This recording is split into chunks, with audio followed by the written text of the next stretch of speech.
Safety Doc Podcast with author, radio host, and nationally recognized safety expert, Dr. David Perrodin. Join us each week as we discuss the best and most bizarre practices in safety preparation and crisis response. Follow Dr. Perrodin on Twitter at SafetyPhD. And remember, the truth will keep you safe.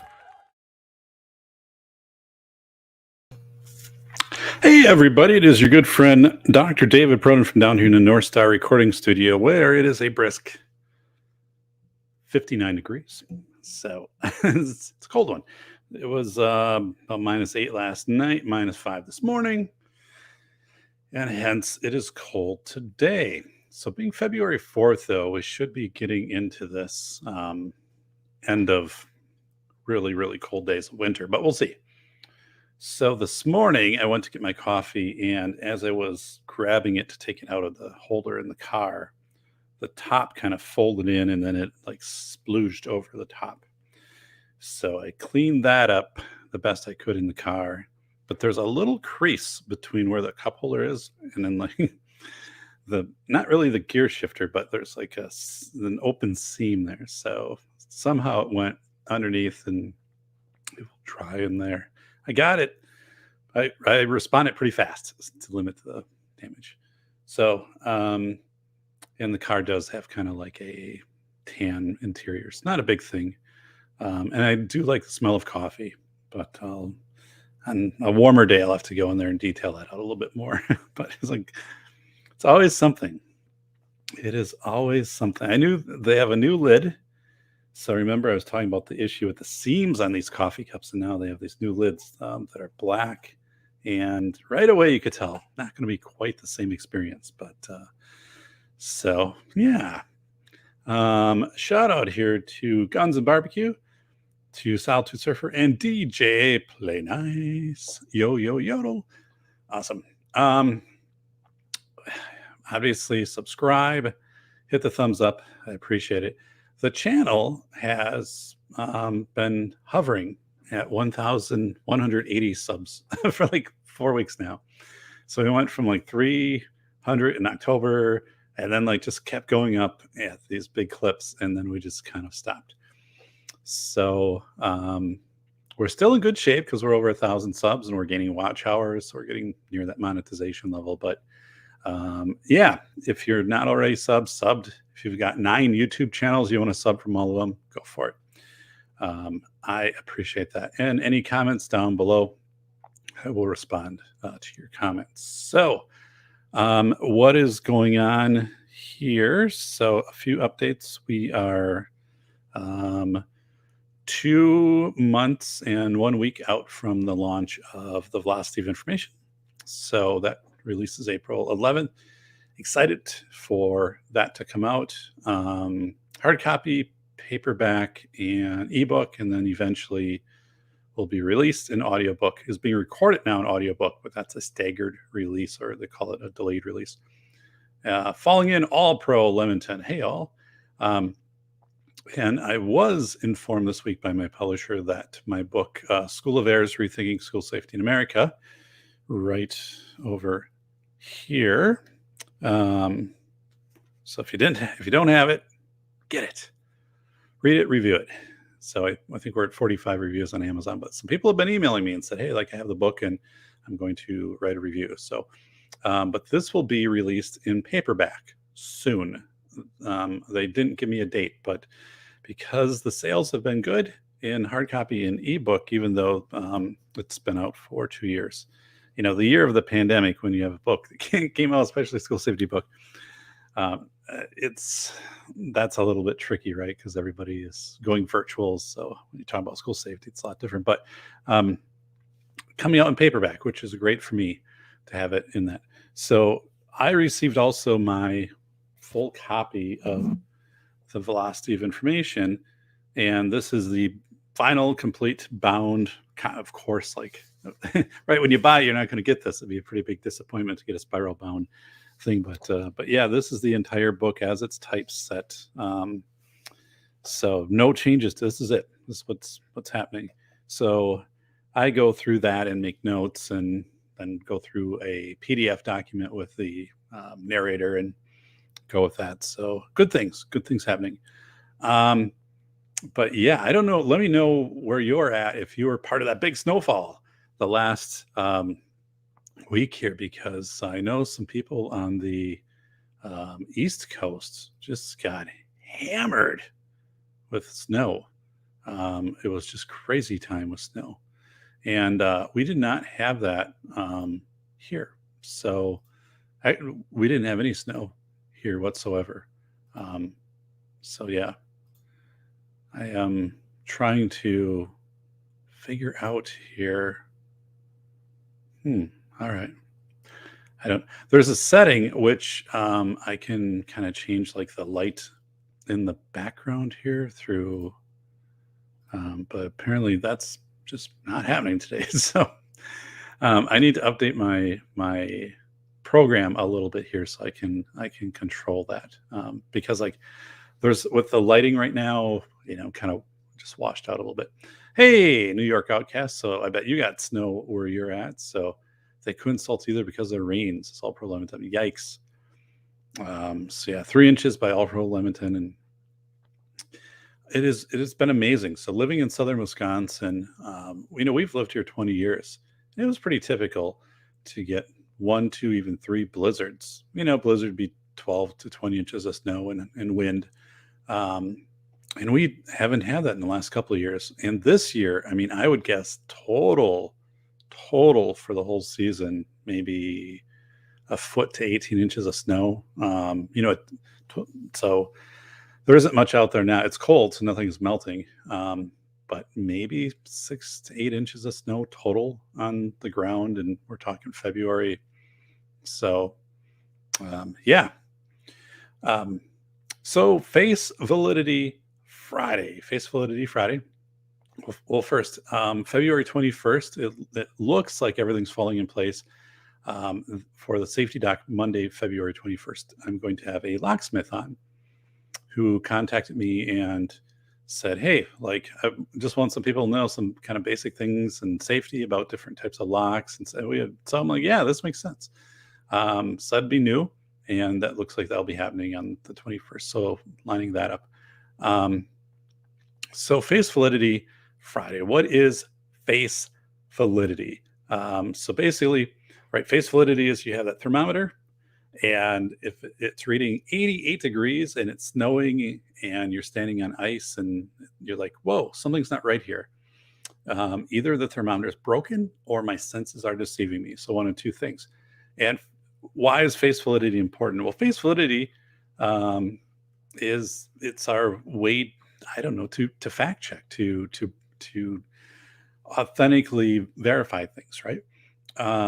And what happens is 30% of the time, and this is probably increasing from the studies I've read, but 30% of the time you tell somebody something or they read a headline or whatever, and even if it's really outlandish, right?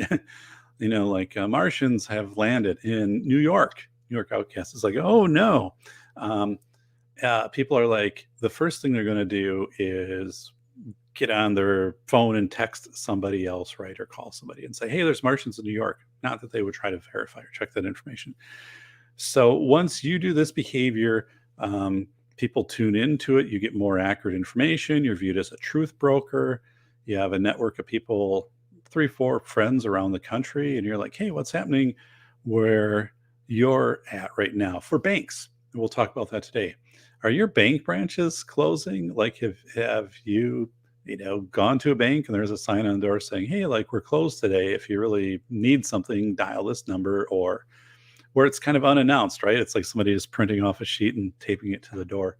Are you seeing some of that, or changing your bank hours? Or is it just like happening here? Or somebody says it happened, but maybe it was some real weird circumstance where, 3 people are working, 2 people got sick and they had to close down. So those are the type of things with Face Validity. Like, check it out yourself and then share that information with other people. So welcome to MK Joe, John Rice. So, hey. So let's get right into our first Face Validity story. So I'm going to bring this up here on another screen. here we go. For those there it is, or there he is. It is Joe Biden, and this is an article from 2016. So right in the last day or two, right, President Biden has come out with an initiative to end cancer. But I wanted to bring back this article from 2016. This isn't new. So this is called Cancer Moonshot. Biden outlines cancer moonshot efforts to break barriers. And in here saying, by, I don't know if there was a timeline in here, but it was this initiative, right, to end cancer, to fund cancer research and to end cancer. So a few things, though, as we go into here. So this is 2016. All right. So again, 2016. So let me get that out of there. So first, Biden outlines cancer moonshots. This would have been as vice president under Obama, that he outlines this going on 5.5 years ago. So this is important when we get to our next face validity right here. And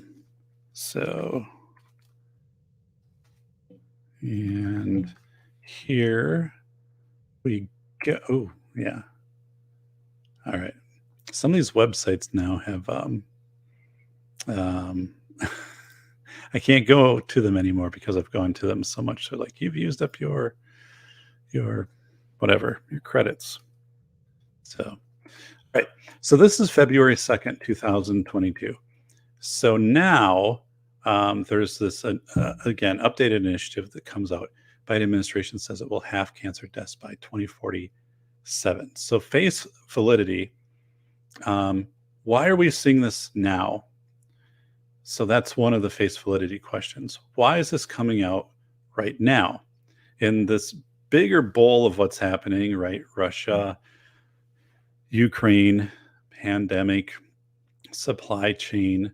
This is something 2047, right? So obviously he's not going to be around in 2047 when, this is supposed to be measured. This goal is supposed to be met. So when you see these tendencies from face validity, the Biden administration says it will halve cancer deaths. So half them as they would project out to 2047, or half them right now. Or the other thing is, if we just took a look at technology that's out there right now and emerging. I mean, technology like close to me, Madison, they have Cologuard, for colon cancer screening. That's 40 minutes away from me. Their main building, and I think they're doing like $100 million addition, expanding out. Like that's a technology that didn't exist just a few years ago. So naturally, over the next 5 years, we're going to have a lot of progression in science. So this is kind of like saying by the year 2100, we're going to have self-driving cars, right? You'd have that probably anyway, right? So from face validity, this is a distraction. This is a look at this and don't look at what all of us see every time we fill up with gas, higher gas prices, when we go grocery shopping, we go other things. Deal with what's happening right now. This is fine. And of course, we should be trying to reduce cancer or eliminate it. But again, you have things in front of you right now. And there's another part of this. So as we go through this story, it's about research and Congress is authoring giving $2 billion to fund this project and things like that. This is not meshing with fitness, right? And nutrition. So, what are we doing? So this is all based upon, we're going to turn it over to the scientists and they're going to figure it out. This is not based upon like a Drew Bay approach of let's get fit and let's eat nutritious foods. And we know if we do those things, I wrote about this in the Velocity of Information. These should have been things right at the start of the pandemic to increase immune systems. We know it's correlated with decreasing chances of cancer. Like we would significantly decrease cancer, you know. So nutrition, maybe decreasing tobacco use and exercise, right? But at least nutrition and exercise. But they don't go there, right? This article, from a face validity standpoint, it doesn't go there. It is basically about we're going to have the scientists fix it, right? We're going to have Doc Brown, we're going to have people in the lab trying to figure this out, and then it'll be early detection or whatever. So again, this is something that when you see this date put out there, no one's held accountable to that, right?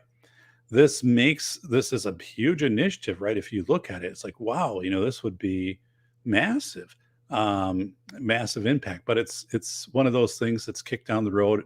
He won't even be around when this happens. Naturally, the progression line of technology advancing would get there. And the part that you could do with this today, in addition to the research today, is to revitalize a fitness nutrition campaign as a country. And actually, I wrote about, again, in Velocity of Information, where the Army in 2015 or 16 had a civilian fitness campaign.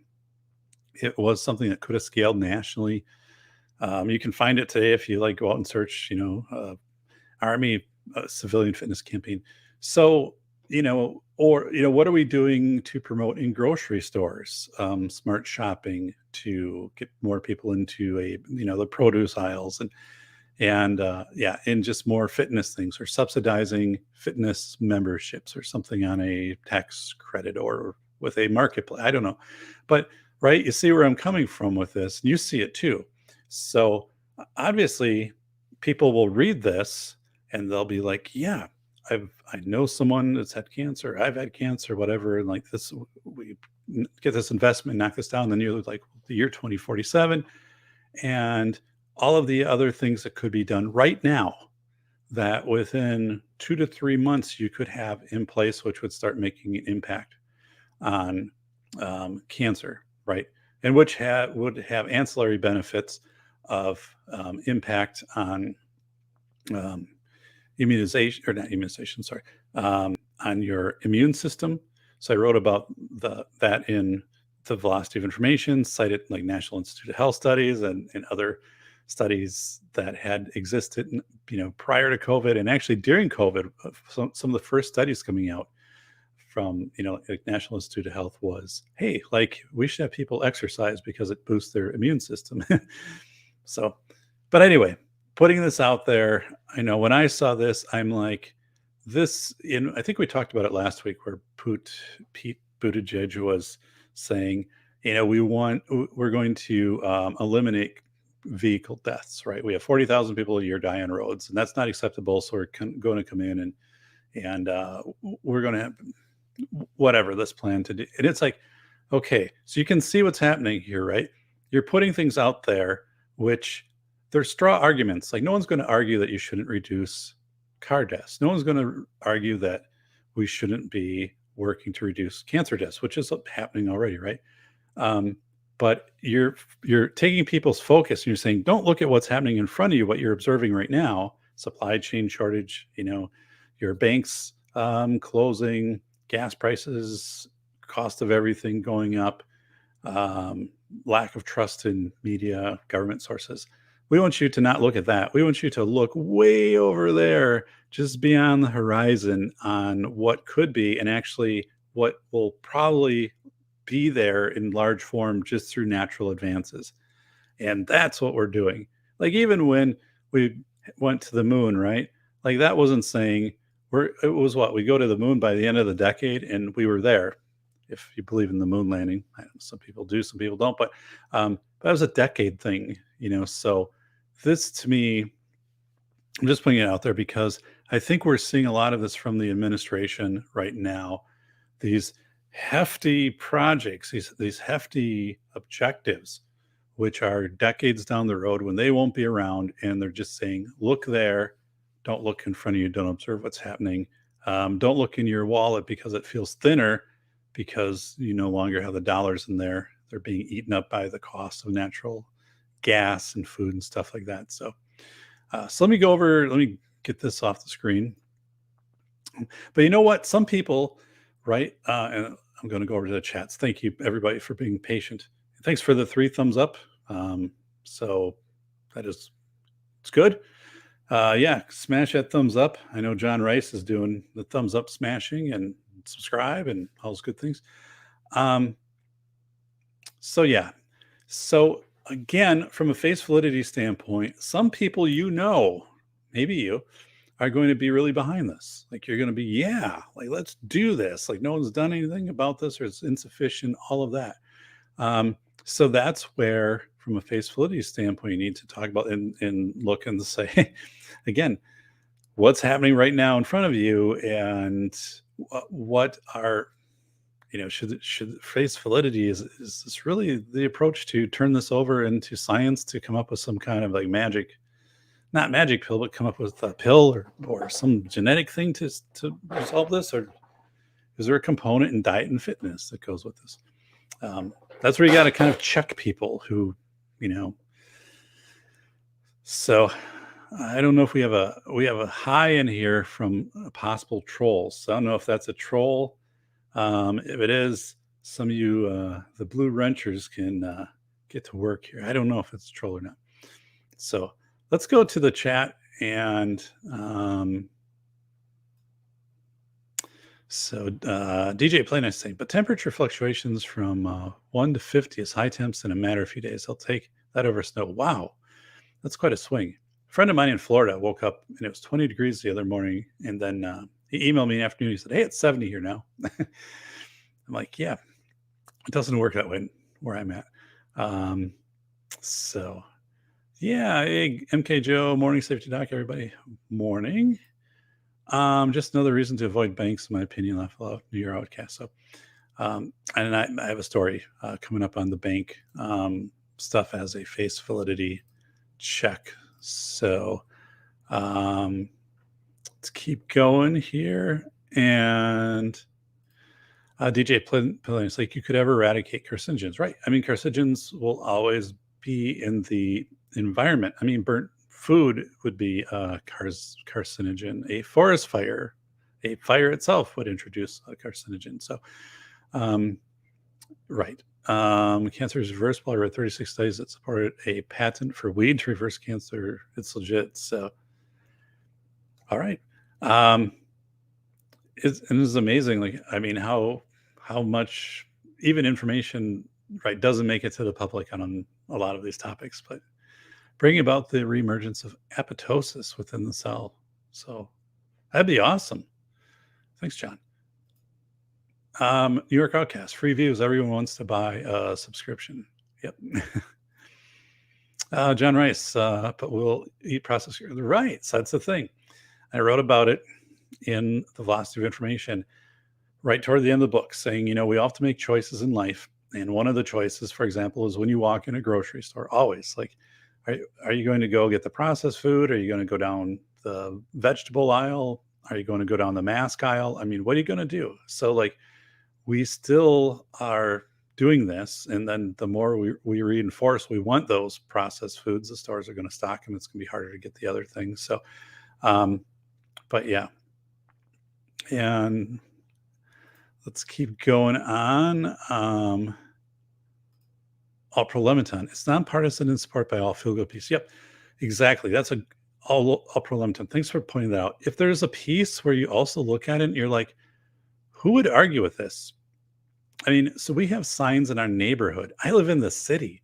We have signs in our neighborhood now, and it's like, support our farmers or support farms. And I'm like, okay, it's not anything beyond that. And I'm kind of like, yeah, I get it. Like, I'm there. But who's opposing the farms around here?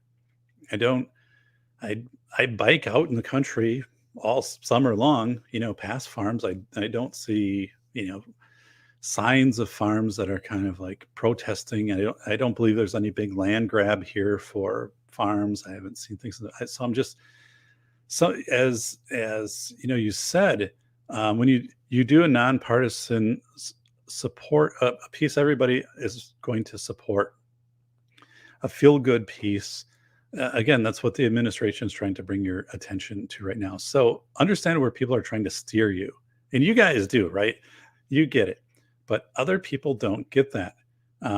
So again, now they're feeling, oh, these are these awesome things, which per them must have been neglected because now they're initiatives when apparently they weren't before. That's a really good point, though. Yeah.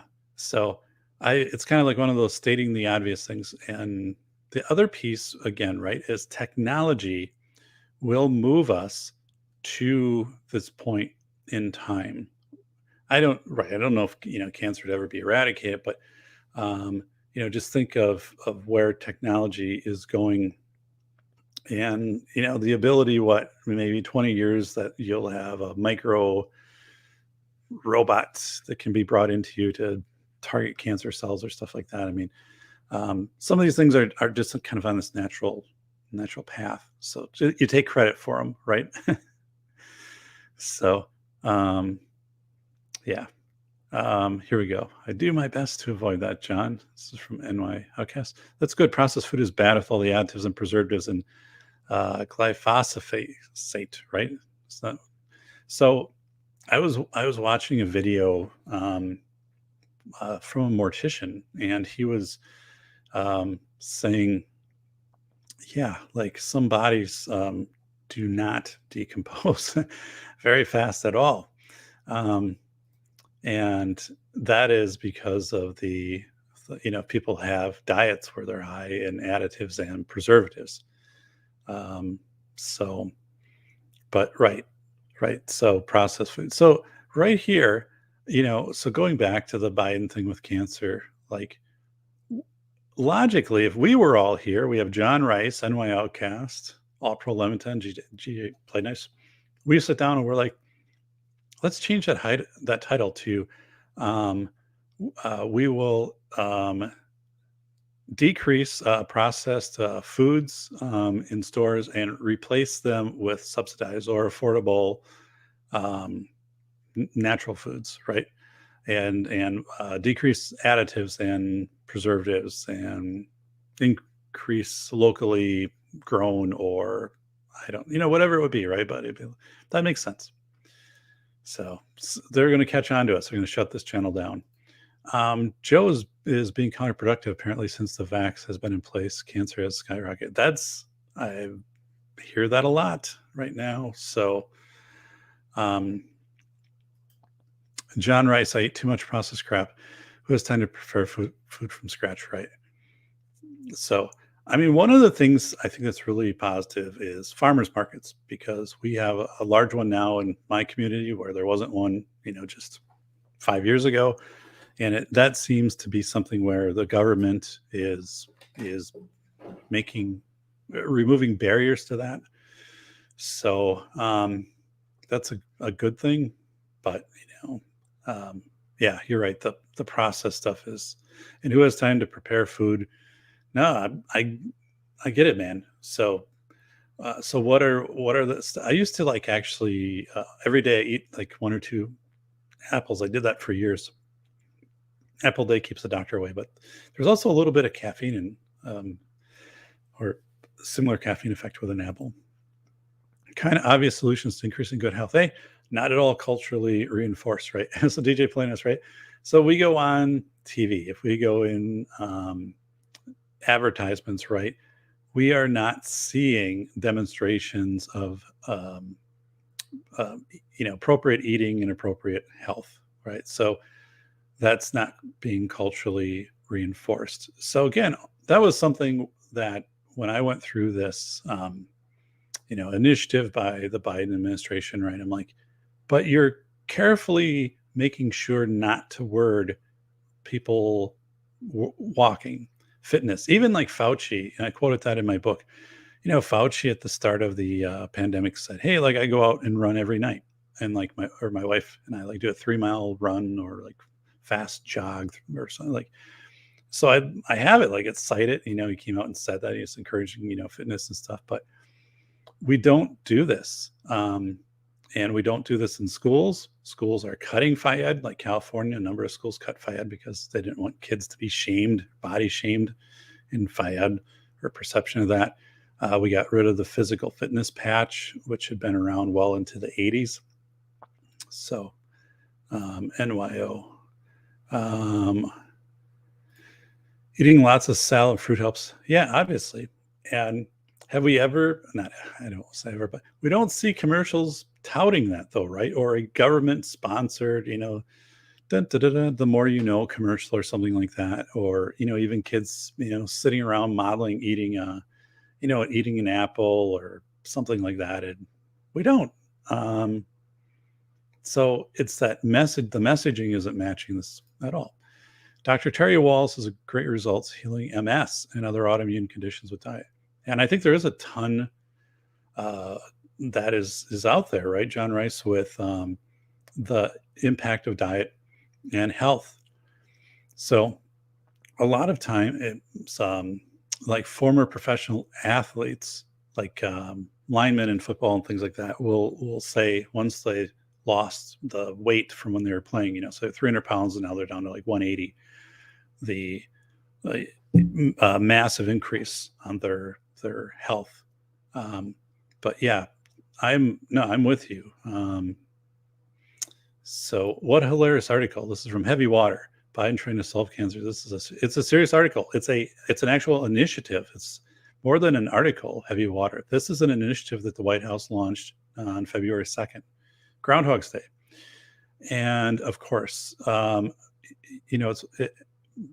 son had died of cancer, and it's something very relatable for a lot of people. So, but again, it's a straw man initiative, 2047. Who's not going to get behind this? And what are we doing tomorrow with food and exercises and things to that? So. John Rice, the thing about the moon landing is it was actually a war move against Russia. Same technology to put a man on the moon as to nuke the Kremlin, show force. So, yikes. Let's see. Thanks, guys. New York Outcast. I personally think the government wants cancer to stick around. It thins the herd for them, creates dependency on the system for help. And this is New York Outcast. People with the money and ability seem to all leave the country for cancer treatments now. The 1%ers aren't worried. Yeah, isn't it's true. If you're in the 1%, whatever's happening, now, right, in the economy isn't of concern to you as much. I mean, because you can ride it out. So yeah, it's let me just check over here. Dun, dun, dun. So, all right. And let's get to our first article. Well, that was kind of our first article, but let's get to our other one. This one is from the Georgia Star News, and the title is Child Psychiatrist Toll on Children's Mental Health During Government Response to Pandemic is Utterly Devastating. So let's take a face validity check at this. So let's analyze, first of all, again, Georgia Star News. Now let's see, does it give credit to somebody? No. Okay. So first thing we do is we look, who is it by? This is by admin. So admin means it's usually written by a group of people. So you're not going to have as tight of a story. And it's probably just going to pull a lot of stuff together and be more general. Now, oddly, this article isn't quite like that. But child psychiatrist, So by naming someone, you're adding more credibility to this. This would be even more credible if they put the name of the child psychiatrist here. That's when, you get to a height of face validity. If you see a name instead of a title. So this is close. So imagine child psychiatrist wasn't here and this just said toll on children's mental health during pandemic or during government response to pandemic is utterly devastating. So like right here, this would be a weak heading, right? Then it's going to be a pretty general article. By adding child psychiatrist, you're going to likely be citing somebody in this article. Add strength to it. If they put the name of the psychiatrist in the heading, it makes it even stronger, more face validity. So let's take a look. Toll. What does toll mean? That's subjective. Children's mental health. Mental health is also hard to define. During government response, not what it was to pandemic is utterly devastating, which is subjective. So, all right. So we're going to go in here and see if we can find some numbers, something to a trend line, 5 years, 10 years, or something to show that there's been some change. And how did they make this determination? Like, is this done through interviews or what's happening here? February 3rd, 2022.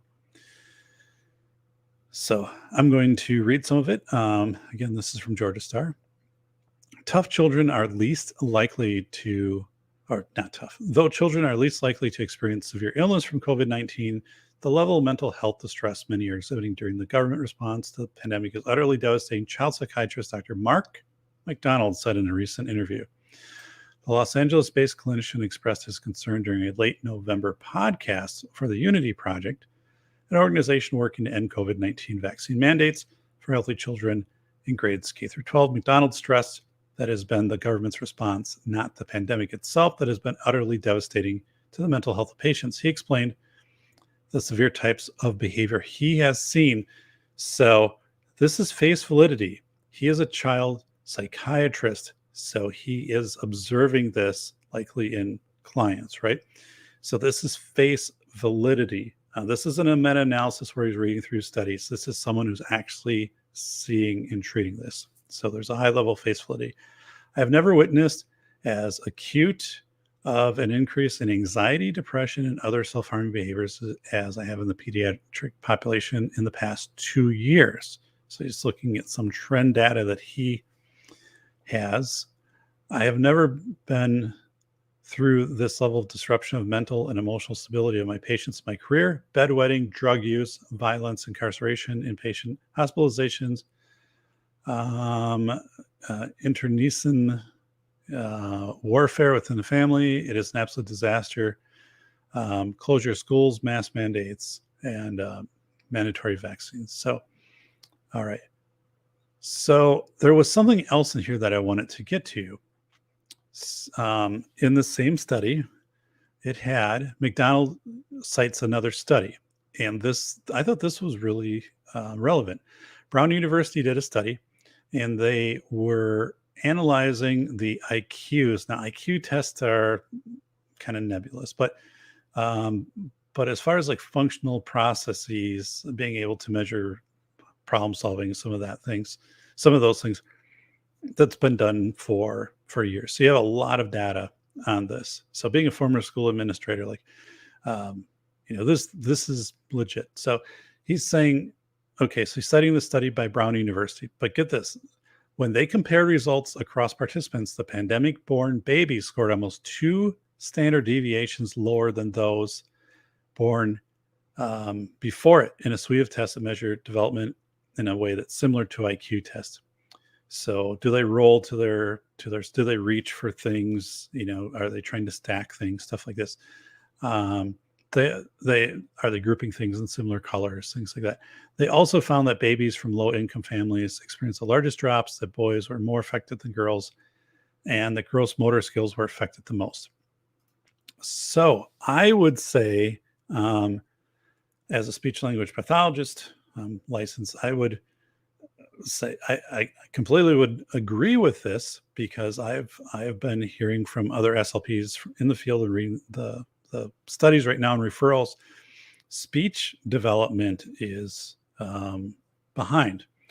Being able to articulate different sounds, and a large part of speech is visual. P's, putting the lips together,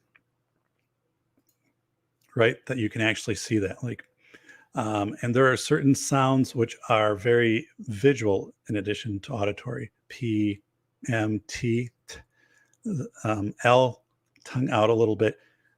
Babies see this, they get feedback. They also get the emotional and receptive expressive language feedback from facial expressions. So when you have a mask that is covering that from adults, and then also a mask, and this I wrote about in Velocity of Information, depending on the quality of a mask, but it will knock down the decibels by, I think, 3 decibels every 6 feet. So you're not going to get, especially S's, Z's, F's, TH, those sounds will be harder to hear. So you're those are those, and what's happening now in referrals from parents into birth to 3 programs is saying, my child isn't producing these sounds. So the face validity right here in this article, child psychiatrist, he is named in here, the toll on children's mental health. So he does give examples of, the bedwetting, violence, drug use, things like that. So he gives tangible examples during the pandemic. So he's doing this for a while. He's saying there aren't hard numbers in here, but part of that is probably for some confidentiality, but he is expressing that he does have longitudinal data on this. His perception here is utterly devastating, which is a reasonable conclusion to come to. And then he also does this, way to bolster his position by citing this study from Brown University. So from a face validity, this is a very strong face validity article. Okay, so we have it's substantiated. It goes out to another contemporary research article from Brown. The doctor's giving examples. He's treating these patients in person, right? This isn't, I heard about this or some meta-analysis, or, I think he's actually doing this. So what would make this even stronger from a initial face validity is you put his name, or the doctor's name in the title. Sure, they did that for space or whatever. You can change this around.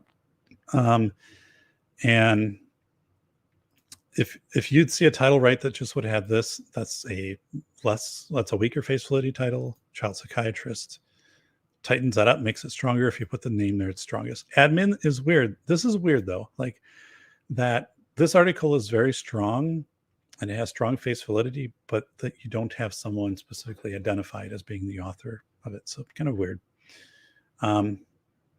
So let's go.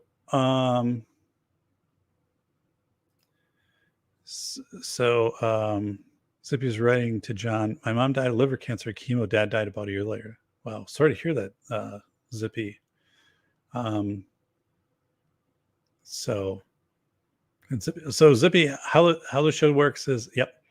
So it is Monday nights 8:15, and then Friday mornings. So Friday morning is face validity, and then Monday is usually the safety doc, where we theme on one aspect of safety. So a couple Mondays ago, I had John Berger on, and we were talking about truck drivers and how safety of truck drivers was impacted by the pandemic regulations. So you got it, buddy. And let's get over here to New York Outcast. Might help if more parents actually talk to their kids instead of handing them a phone or a controller. So yeah, so this is New York Outcast. I'm glad that you said that, because there is more. Right. So this is one article, and then when you got done with it, you might say, just as you said, what are the other factors that are at play here? Or even if this was really a solid face validity article, they would have a line at the bottom and saying other things that could be contributing to this could be right increased time of video games or decreased activities with parents. So give people kind of that thing of like, here's where to look next. So you'll see that in really well put together articles. That article is still pretty good, but yeah, this is right. I'm glad you put that out there. Let's get to our next one. First, let me get my first coffee here. This is the tricky lid, so that is very good.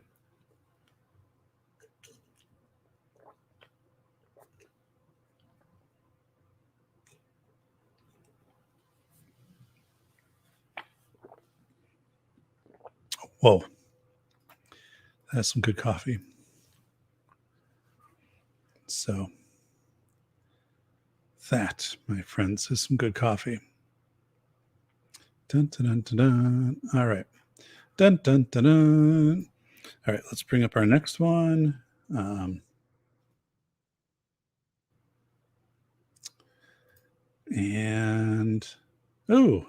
talked about this one.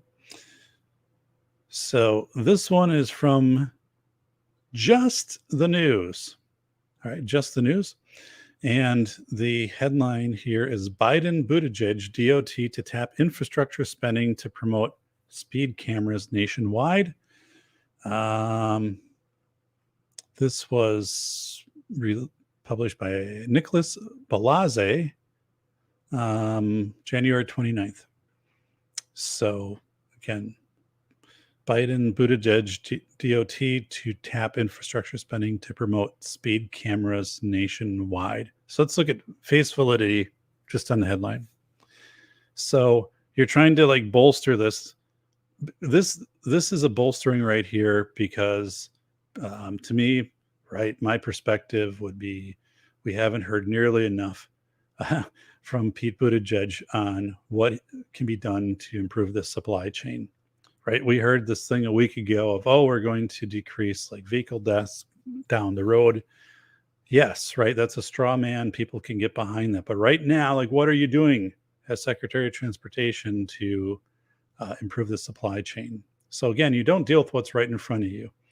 The fact that this says Biden-Buttigieg, they had to put the weight of the president behind the Secretary of Transportation, because the Secretary of Transportation hasn't been projecting very strongly at all through this time.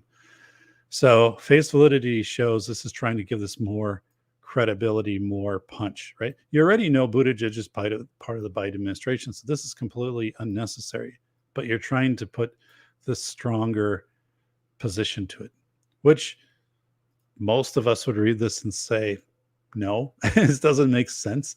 If anything, it probably weakens Pete Buttigieg's position of authority here by having to tag him in with something that's obvious. He's working in the Biden administration. But DOT to tap, what does that really mean? How much money is coming out of infrastructure? Is it coming out now? Infrastructure spending, we know that's more than just bridges and things like that. But to promote, okay. So again, what does promote mean? Is this a awareness campaign? I mean, it's one thing to say to purchase speed cameras nationwide. To promote, I'm not sure. Speed cameras nationwide. So let's go here. DOT received $6 billion to issue grants to help cities and towns with road safety as part of a $1.2 trillion infrastructure bill that Congress passed. A lot of ads here. The U.S. Department of Transportation's National Roadway Safety Strategy includes promoting the use of speed cameras in cities and towns as a proven safety countermeasure. So face validity, is it proven that these cameras, these speed cameras, decrease, violations, accident deaths? So they go on to say, or Pete here, it will protect not only drivers but all road users, including people who walk, bike, wheelchair. Pedestrian fatalities, as the second gentleman, Doug Emhoff, mentioned, have been increasingly significant faster than overall roadway deaths. We need to address the safety. So, yeah. So basically,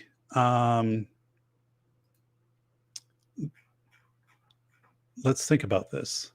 Buttigieg to tap speed cameras. Face validity.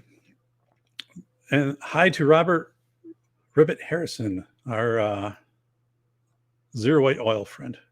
Hello, Robert. And okay, so here's the deal. Face validity, speed cameras. So in Madison, Wisconsin, close to me, there's a road, East Washington. It goes, if you follow it, it goes straight up to the Capitol. And it's maybe like 3-4 miles long. There have been numerous deaths on that road every year for the last 5-6 years, and is due to racing. People come out and race their cars on the road. They've changed the design of the road. They've put signs up. They put those radar signs up. The thing is, people who are speeding in these areas, I have a friend who lives in Los Angeles who said, yeah, I've been by the Crypto Center, or now the Staples Center, was the Staples Center, now Crypto. And then like Friday nights, people bring their vehicles out and then they spin them around, and no one tries to enforce it. Philadelphia, right? Let's go into this. So here you're saying, oh, we're going to get these cameras and, well, let's look at this. This is an article that came out. So face validity, this is an article that came out on April 14th, 2021. To improve equity on the road, Philadelphia bans police stops for minor traffic infractions, including rolling through red lights and things like that.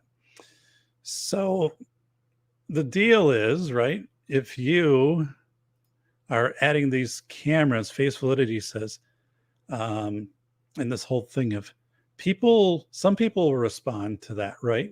Just as, if people are driving down the road and there's a police officer in the median, they're probably going to check their speed and slow down for a while.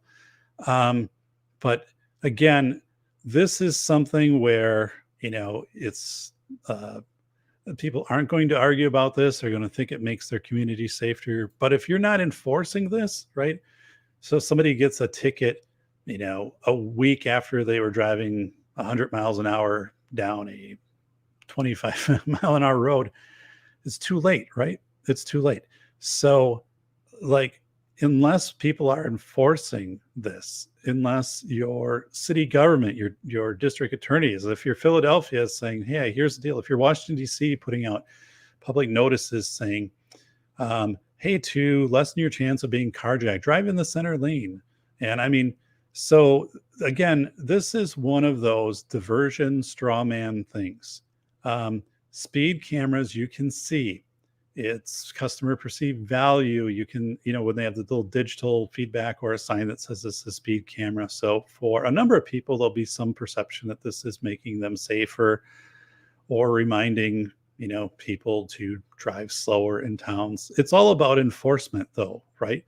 If it's not enforced, or if it's passively enforced, we'll send you a ticket and this person's like, fine, send me a ticket. My license is expired anyway. If I'm driving if I'm drag racing up and down East Washington, this is not likely to be a deterrent to me. So again, we're seeing a lot of this right now, face validity in these news, these headlines of we're doing kind of these straw man things, right? We're going to do some of these things, but if you don't enforce, like if you're Philadelphia, right, you're not enforcing rolling stops and things like that. Or somebody comes in on this and they immediately get turned back out on the streets. So yeah, I'm not sold on this. Again, I think face validity is I'm seeing more of this and having more people in my community, my member check community inform me and say, yeah, in the bigger cities, they're enforcing fewer of the driving things. So I mean, like the speed cameras and stuff, it's crazy, right? Like in San Francisco, they can break into your vehicle, and as long as there's less than $1,000 of damage or whatever, there'll be no report or no claims. So but again, it's tangible, it's social proof, it looks like you're doing something and whatever. Let's go over here to the chat and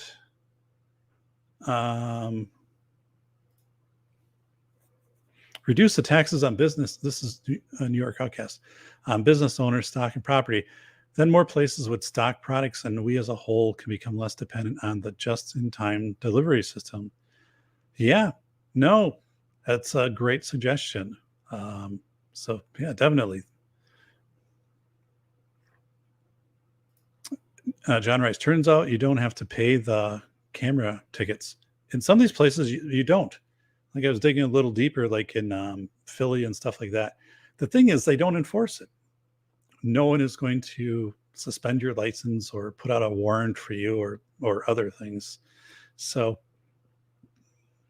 New York Outcasts. Then when do we have problems with production? Well, have a buffer that will ease the pressure on the whole chain. So, I think you're talking about just in time and some level of warehousing and how 3D will mix into that. So I wrote about that in the Velocity of Information. It's pretty fascinating time right now because I don't think people are realizing how quickly we're moving to 3D printing on a commercial and home level. So New York Outcasts, laugh aloud. I got nailed in DC with a stoplight ticket ticket was waiting for me when I got home. So all right. So you're probably one of those people who pays the ticket, right? And maybe this would shape your behavior. So you're one of the people they'd cite and say, New York Outcasts. That's an example. But again,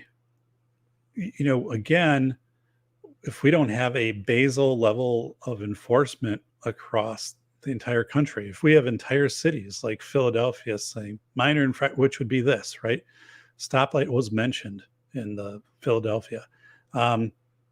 Then what use is this? And face validity, East Washington, going right to the capital of Madison, Wisconsin, close to where I'm at, they continue to have these endless races. People getting killed, people flying off the road and hitting houses and stuff like that. It's not ending. Even though, more surveillance tickets, stuff like that. So like, I guess where you have problems with this, I don't think it's going to change things. People are already probably compliant in those areas anyway. If you think you're going to introduce this to like outside of the Staples or Crypto Center, where Friday nights, and my friends record this, right? They go around and they do the donuts and things like that, and hundreds of people show up. There's no police. Tara Smith's Kitchen. Hey, Tara Smith's Kitchen.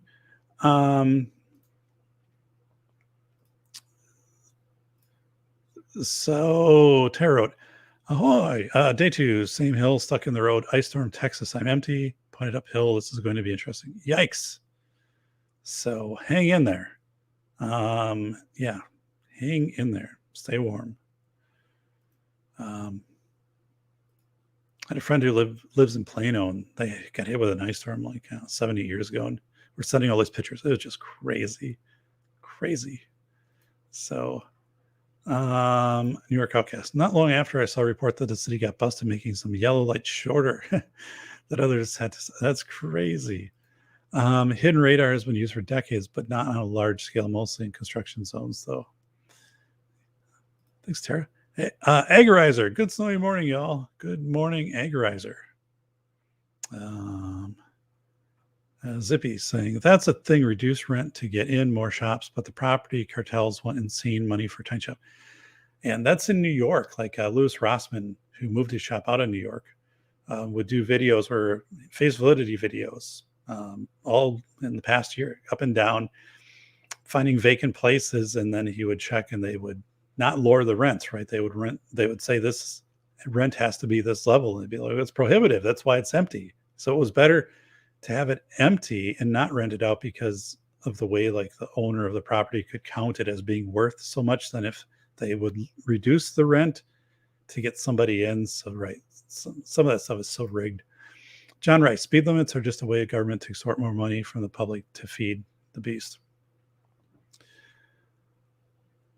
And I love basil. It's heavy water. All right. Humble, Texas still has their legal red light cameras up and active due to contracts. They send letters, lawyers call you, but you don't have to pay. That Humble, Texas. We need to talk to Old Humble Distilling Company. We need to talk to Joe and have him try to fix that there with city council. So, wow. And this is from MK Joe. DC and Maryland have speed and red light cameras all over. People just speed around them. Most of that money does not go back to the communities they propose. So that's the other thing is, as you've observed, right? People just continue. It doesn't change people's behavior. Maybe it brings in more money that goes somewhere, but it's not changing behavior. So it's kind of like cameras in schools. So in School of Errors, I wrote about how surveillance cameras are forensic in school violence. You can maybe figure out who did what, but they're not preventive. And I remember, 10 years ago, a camera company coming into a major district in Wisconsin, or a company that sold, this surveillance system, and said, here we got these like special 4K cameras, which were really expensive back then. We can put them all over, like you can zoom in to where you could read a piece of paper, someone's holding. And the other thing they said is if there's something going on at your school where police have to respond, they can log into the cameras as they're responding. So I was like, So I checked with the police, met with the police, and I said, can you do this? And they said, we could probably have somebody do this right from the police department, but not in the vehicle. Like no one's going to be watching the camera as we're driving to the school. And if somebody gets in the school, there's only so there's only so much utility to that because most of these incidents end within 8 minutes. So it was really oversold, right? That you'd be able to track the shooter through the school and stuff like that. So, but people ended up buying those things. B3 Outdoors, prevention of impulsive action is a tough challenge. So yeah. Agorizer, my pop got a ticket in the mail from Oklahoma. Photo showed a Missouri plate on the same model car. The close-up inspection was one character off, F instead of E. Made a call to the OK authorities. So I ran what was it? A toll zone in Illinois when I was going to Florida, and it wasn't intentional, but I never got a ticket or anything. So, do you support cameras in the classroom? I know a teacher is not happy about new ones they added. So, if a camera is there to observe what is happening in the classroom, that's pretty invasive and without context, right? Now, if there's a camera there and the school is going with a virtual learning hybrid and the school has made a decision, some students can be home and get their instruction and some could be there. That's a different story, but yeah, otherwise it's surveillance without context. And I think there's also like a risk of like privacy, with it. But I know what you're saying though, all pro Leamington. Like I know this is happening. Some school boards are considering this and things like that. So, but yeah, I wouldn't have it there just as, just as a means so people can monitor what teachers are doing. So Toy Town Inc. Sorry, I'm late, Professor. Whoa, Toy Town Inc. Welcome, buddy. And they could see it too. Guest character recognition isn't perfect. Agorizer. So here's a story for you before we move on to the next one. When I was in college, talk about license plate stuff. I was taken out of one of my classes by law enforcement because there had been a robbery and the vehicle identified matched my description and most of my license plate. So, but it occurred like 2 hours from where I was. And yeah, so it was, it was cleared up by the afternoon. And I think if I remember correctly, there were a couple things that worked in my favor. One was I was obviously in class and I had like a class before that class. So like people saw me and all of that was there. And then it was also I lived in a small town and I commuted from the small town to the university, which was like 10 miles away. And the police chief of the small town then vouched for me or whatever. And anyway, quickly they kind of figured out it wasn't. But this was back in 30 years ago.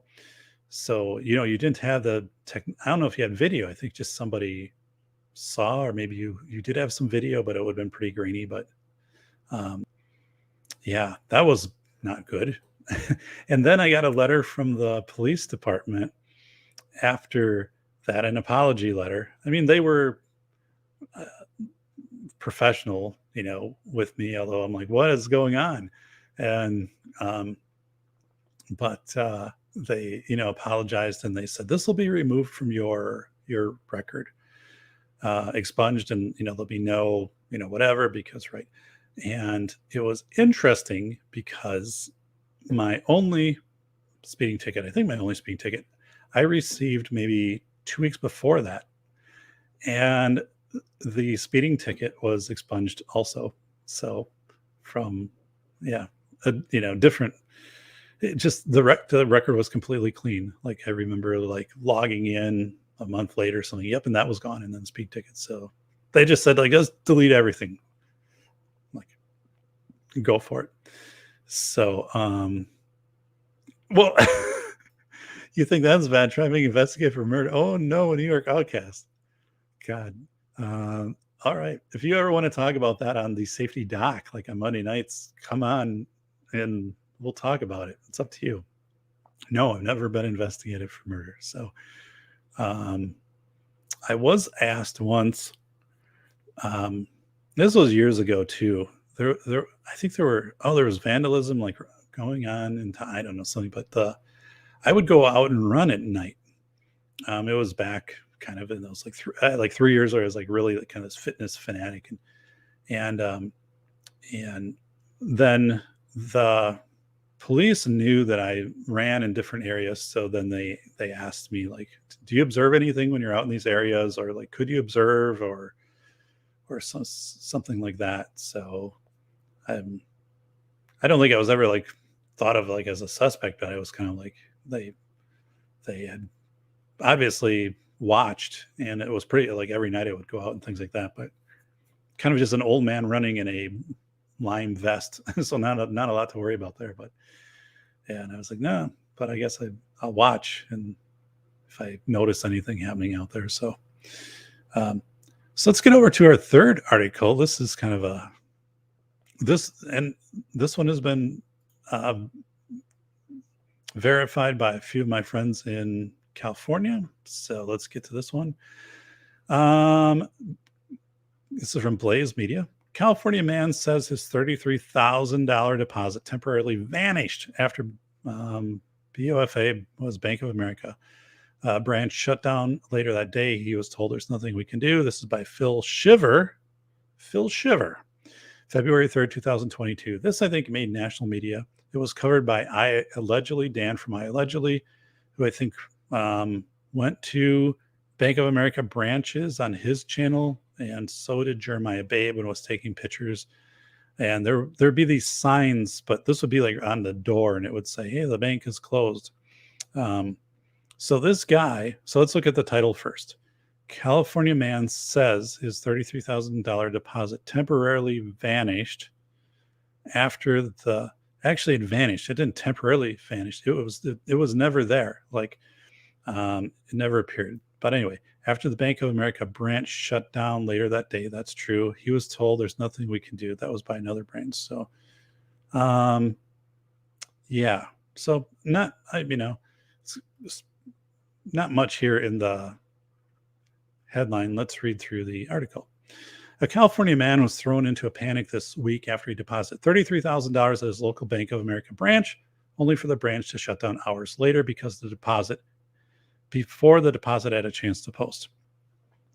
What are the details? Brian Leonard of Oakland told KGO TV on Wednesday that he and his wife had been saving months for a major kitchen remodel, and they almost lost the money due to an abrupt bank closure. Leonard had visited his local branch to deposit a cashier's check of $33,000 into his account, but just a few hours later, the branch was closed and his money had seemingly disappeared. When he frantically sought help from bank representatives, they all reportedly kept peddling the same, "We're sorry, there's nothing we can do." So I think that's it. So I read other articles about this too, but so what happened here? So from face validity is he goes to the branch. So face validity. Let's just take face validity. So Dan from I Allegedly, Jeremiah Babe, plus my friends who live, my member check who live in California, have said yes. Bank of America and other banks, that especially smaller branch banks, they go to, and it's not on the website or anything like that. They go there, and there's a sign on the door saying branch is closed, or it's temporarily closed. We apologize, or whatever. And it's like a printed off piece of paper, taped on the inside, and it's locked. And here's like a number you can call, or like go to a different branch. So this is happening without warning. It seems I've had other people inform me that this is happening on the East Coast. I haven't had this happen around me so far, but I always, I don't, but I was checking again some of the banks in my area. I haven't seen any signs, anything like that, but this is well documented that these branches are closing. So are they closing because they don't have staff? Are they closing to try to save money? Are they closing because they can't get currency to these places, right? With coin or $20 bill shortage or whatever it is. So from a face validity standpoint, yes, this is not just a one-time off thing. This has been and it's not just through this. Like this, if you go back into Dan from I Allegedly, Jeremiah Babe, they've got videos from the last 2-3 months where they're walking around in California, and they'll walk up to these bank branches and they'll be closed. Or they'll say, "This is one of my branches, so I had to go to a different one," and there was no notice. So from face validity, something's up here. These branches are closing. It's obscure why they're closing, and this is really freaky that you're and also, why wouldn't this post immediately? It's a weird question, because any banking I've done, the moment you put it in, like if I were to go online, it would show that it's there. So the thing is, like, it didn't show up that day. The cashier, or the person, who took the deposit, said, and he had his receipt. They said it will post by the end of the day. And then by the next day it hadn't posted. So he went back, things closed, goes to another branch, it's closed, goes to a branch, it's open. And he says, "Here, like, can you help me out?" And they're saying no. Goes and sees the branch manager says no. So then he goes to the TV station out there, TV 7 or whatever. And they're like, "Hey, we're going to get on this." And, so, and then, Bank of America, they jumped in and gave him his money back, like they reinstated, put it back in his account. So this is really scary. So yeah, from face validity, this is the problem with this article from face validity, though, right? Let's look at this. So Phil Shiver here, Shiver Me Timber, they call him on Pirate Day. He's always like, "I'm Paul Shiver Me Timber. How's Super Pilotation, Toy Town, and Heavy Water?" I'm like, "Yeah, they're all good." So the problem with this article, right, is they should have been out and checked some of their local branches, right? Like this was, or either made or got phone calls or got out and checked, because then you've got some face validity with this. It's the whole part that I just shared with you, right? That Bank of America branches, other branches in California have been closing without warning, and not when, and no idea when they're going to open and stuff like that. Like they're not going bankrupt. It's not like a bank run. They're just saying we're not open, or we won't be open for a week. That's from people. That's journalists, civilian journalists. That's Dan from allegedly, Jeremiah Babe, and other people out there. Your member check network. So from face validity, this is really, really weak, because they're not at all identifying that this is happening all over. So what is the trend that's causing this to happen? And they're not mentioning in here too that the reason this guy got his money back is because the local TV station took this up, and Bank of America was like, I mean that the reason he got his money back so quickly. So what does this mean? So from face validity, and you're like, okay, so there's other people now who are seeing this. There's actual video of multiple places in the last 2 months where these branches are shutting down. What does that mean for me? And what it would mean, right, is like keep your money in different places. Maybe use main branches if you're doing larger transactions. And keep an eye on this in your area. If you start to see banks and do different hours, make sure you have enough, hopefully, money that if your bank was shut down, and the whole thing too of like, if you had a safety deposit box, I mean, I don't think many people have those anymore, but would you be able to get to it if your bank did something like this? And so yeah, I think that's where your, if you have checks to deposit, how are you going to deposit checks in these places? Or if you had to get a cashier's check or anything with a loan or something like that. So yeah, face validity. My personal take on this as a member check network. So let's, say I've, 5 people in my member check, 4 of us are seeing this going on. It'd be like, have different banks or credit unions that you work with. Now, that's not a fail safe, right? But if 1 or 2 of those limit their hours or branches, you have somewhere else you can go. It's like if you have all of your money in one bank, that worked for quite a while. Like, in the town I grew up in, I don't know if the bank ever closed. But this is happening, more often. Keep your receipt, face validity and stuff like this. But yeah. So I wouldn't do business with a bank that had something like this. And it was really bad how they treated him too. They didn't say, okay, you've got your receipt, we're going to work with you start to finish. I think there's more to this. Face validity too. He called that, and he called his legislative representatives, and they started to get involved. So crazy. So let's go to okay.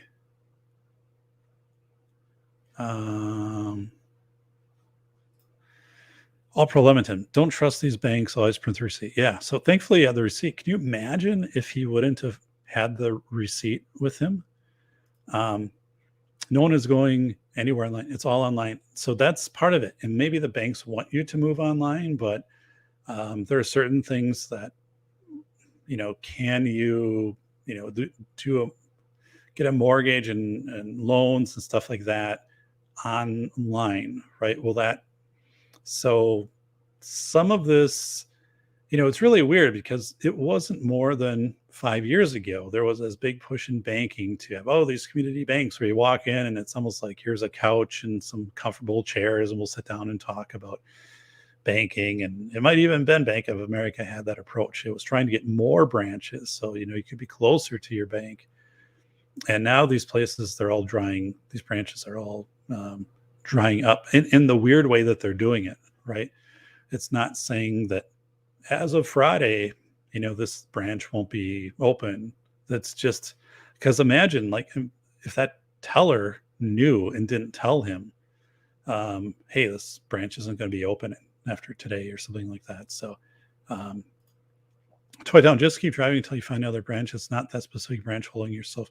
This is what happened, Toy Town. He drove until he found another Bank of America branch that was open. He had his receipt and he said, I need you to help me. My money's not showing up. It wasn't showing up at that branch either. It had never been posted. So the branch manager said to him the branch that was open said, I can't do anything for you. And he's saying, well, I have my receipt, right? Like you can't track this, that it was done at this other branch, which is now closed. Like you're still Bank of America. It's all one thing. It should be here, right? No. So it was never posting. Banks are closed by me like that all the time. So yeah. And I'm personally seeing fewer tellers and fewer people at the banks that I use. In the last year, probably half. I was at a bank this week, and so you walk in, bank maybe built 20 years ago. It's kind of modern, right? Walk in, there's like the teller areas, and then on both sides there are little offices, glass. So, and that's where people go in and likely do their loans and individual banking, whatever. Like all of those were empty. And not just like empty as in nobody in them, empty as in no furniture, no nothing, empty space. So, at one time, right, that bank probably had 8 people working in it a day. And when I was there, I saw 2 people, and that was it. So yeah, like a teller and like that did the stuff up front.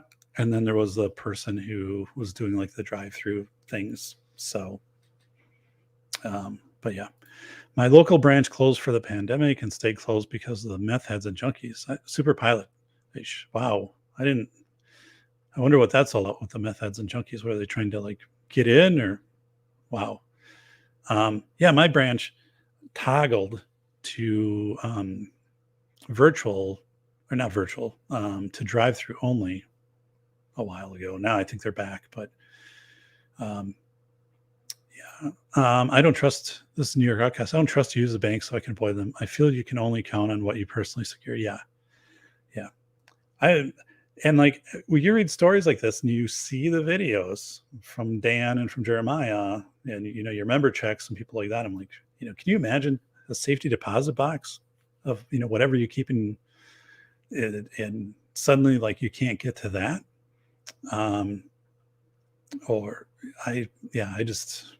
It's very disconcerting. I do all my cash and checks through the ATM. Like a guy needs a loan every day. True. So yeah. And I think we're seeing a consolidation going on. Toy Town is saying, what's his name? Jimmy Stewart, right? He lost $8,000, the savings and loan. So in Potterstown or Bedford Falls. So, and John Rice is saying it takes 3 days to post. So, okay. Now with my bank, like it'll post immediately. This bank, my primary bank that I've used for 20 years, it will post. Literally I can do the banking, go to my car, bring up my app online, check, and it will be posted. But even if it doesn't post, like the dude had the receipt and went to another branch of Bank of America because he said, is it in my account? And they said, no, it's not there. And then they're like, well, what can we do about this? And they're like, nothing.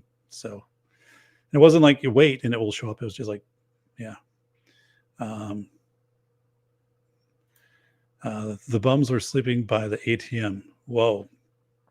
So, at my primary bank, they changed the ATM setup and they put in concrete curbs.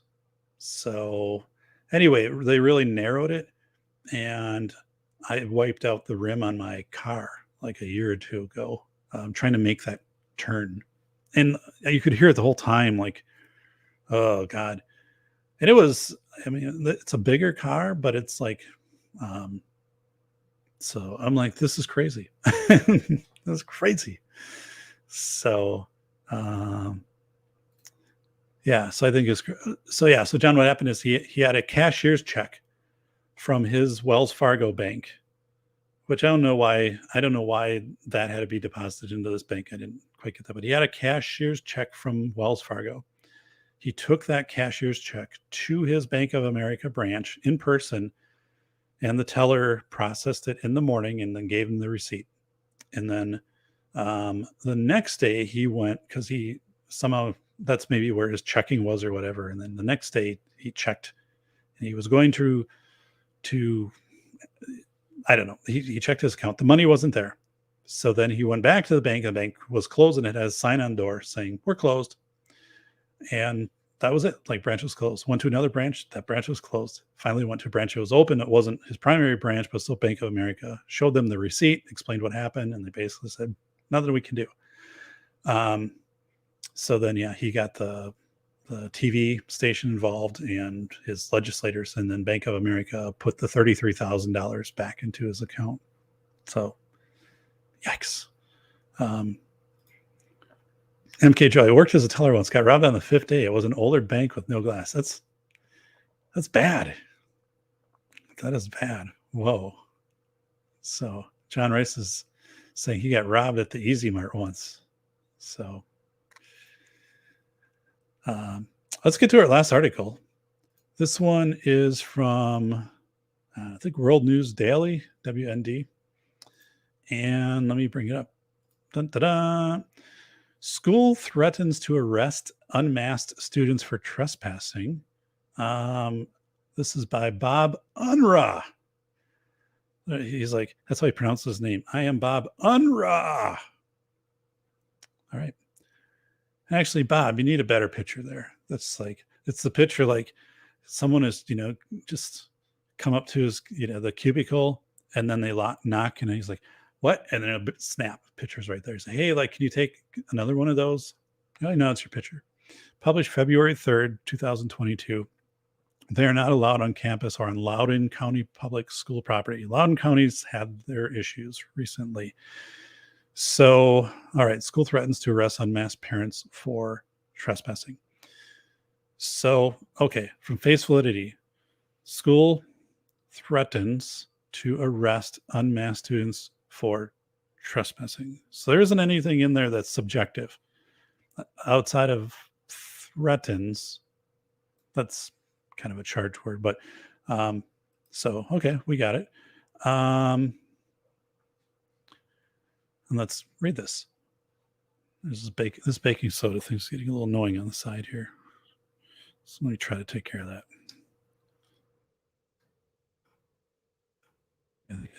Good. Here we go. When Virginia's new governor, Glenn Youngkin, decided the parents could choose whether their own children had to wear masks to schools, officials in several districts sued him, demanding their own restrictions be used. A court hearing was held this week, and Judge Louis DiMatteo said her decision should come soon, within days. But meanwhile, the threats from schools apparently are continuing. The Citizen Free Press posted a video of one assistant elementary school principal delivering a warning about trespassing. And here is that video. I don't know how to get the audio over. Let me try it. Let me know if this works. So let me do this.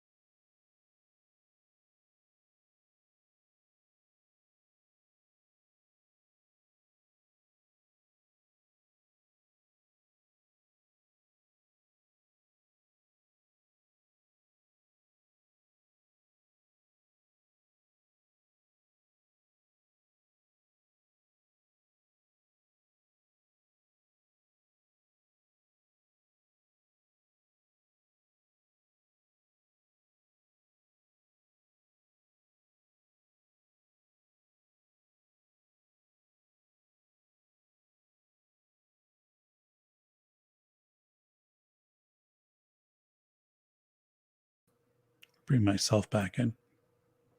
Oh, here I am. Okay. So yeah, we didn't have audio. I thought we did. So I got to learn how to do that. But so this is on Twitter, and this is an assistant principal from the school, and she does say in this video, if you come back to school and you don't have a mask, that there will be you will be fined for trespassing, right? Not allowed on school grounds. Like if you step on school grounds, you refuse to leave, we will ask that the school can't do it, right? But the police, they're basically telling the police to assign trespassing. So, which can hold a 12-month jail sentence or $2,500 fine. So right there, a school official, this is authentic, is saying this. So let's get into face validity. Okay, face validity on this is, first of all, I checked with my network. So I checked to 5 other people. And plus I'm teaching school administrators right now in my legal class. And I said, are you seeing anything like this in your districts or talk of it? They said no. So this is an outlier. And we know Loudoun Schools has been very outspoken, and their Board of Education has, and their administration, things have taken very strong positions on things. So what they're doing here from a face validity, standpoint, as we went through this, right, this is a Board of Education policy. So the Board of Education then has voted to do this. No, Doc didn't die. Here's Zippy. So I'm trying to figure out how to do so the audio would play. So I don't know. I got to figure that out. I got to experiment with that a little bit because I know it can be done. So from face validity, this is isolated. So that's the first thing when you check with your member checks. The second thing is we do have video of an assistant principal, and that's on numerous sites that, and that is the principal presenting. That's not like a hearsay, side recorded conversation. So this is a Board of Education policy, which is making this happen. Now, when you say arrest unmasked students, the school threatening to arrest, the school cannot arrest them, right? The school can't do that. The school can suspend them. They can prohibit them from school grounds in a statement, but they can't arrest them. Law enforcement would need to be the ones to arrest them. The school can't do that. So this headline isn't quite accurate, but this would be accurate, right, if it said school threatens to have police arrest unmasked students for trespassing. So, yeah. Anyway, so face validity, this is your Board of Education and this administrator, who knows about the other administrators, but are in step with this of saying, this is what we're going to do. There's no statement in here I went through from law enforcement, right? Law enforcement isn't saying what they're going to do, how they're going to respond to this, or individually. What are you going to do with someone who brings in a kindergartner, versus an 11th grader that comes in, and so you're going to have that. I had some notes on this too. So you're absolutely destroying your public relations with your community and your students when you do this, right? You're absolutely destroying it. I would say, you might see things like a Board of Education recall on this from parents. You're going to see parents who just say, I'm going to homeschool.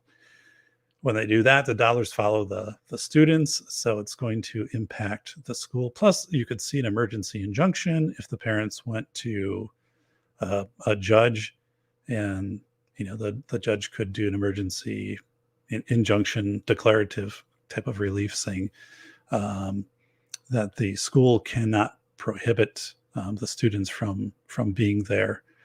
But this is right. So this is giving an indication, face validity, that the school has more power. Like it would say, school is going to arrest students for fighting. Well, no, it isn't. Or school's going to arrest students for smoking pot on campus. No, it would, there can be suspensions, expulsions, and things like that. But anything that would be a fine would have to come from the police. And then also your district attorney would ultimately be involved in assigning, what this would this be dropped if it was contested in court? Is it going to be $2,500 or so there should, what should be happening, you're right, is there should be a way to work this out. And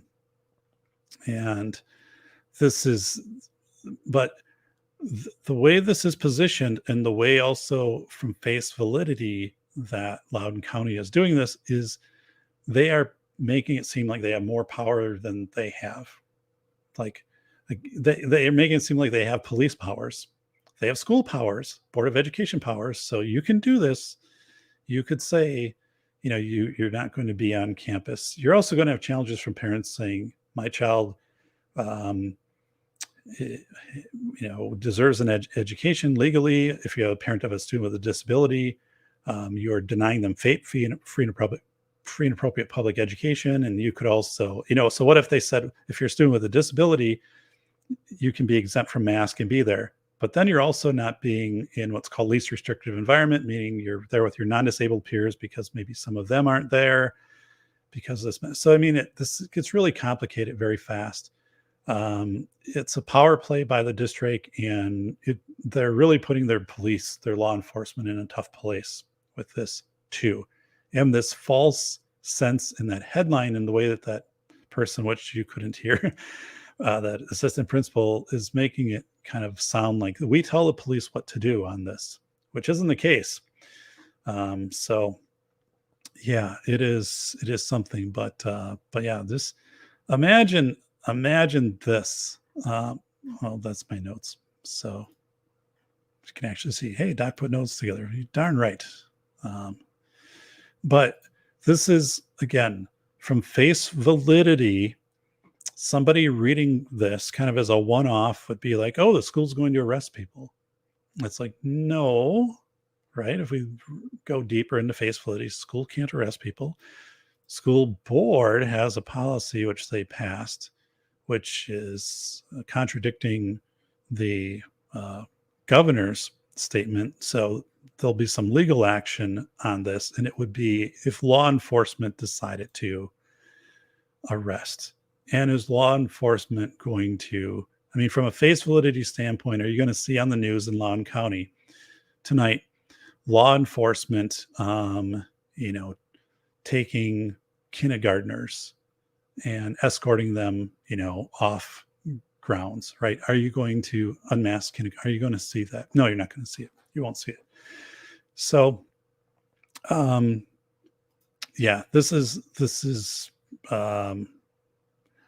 I guess the point I wanted to make on face validity with this is, the district doesn't have these legal powers, right? It'd be like, district is going to fine parents for speeding in parking lot, or some of these types of things.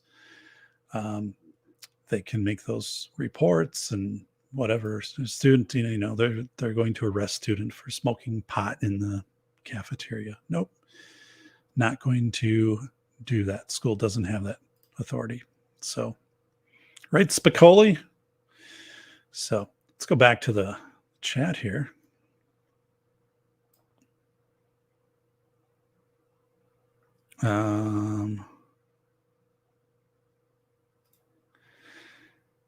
John Rice, you shouldn't be able to trespass someone from public property like schools, government buildings. Those are our buildings, and we're all part owners. So I agree with that, right?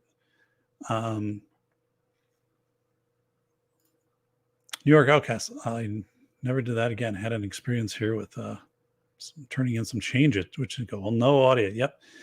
Yeah. So I'm trying, there's a way to do it. I need to experiment with it a little bit. But if I bring up that and it did have audio, I should be able to pass that through to you. And I was trying to, and I couldn't do it. So I need to figure that out. Loudoun County has been insane. They're a suburb of DC. Yes.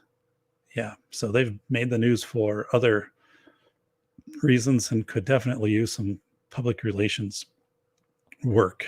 But yeah.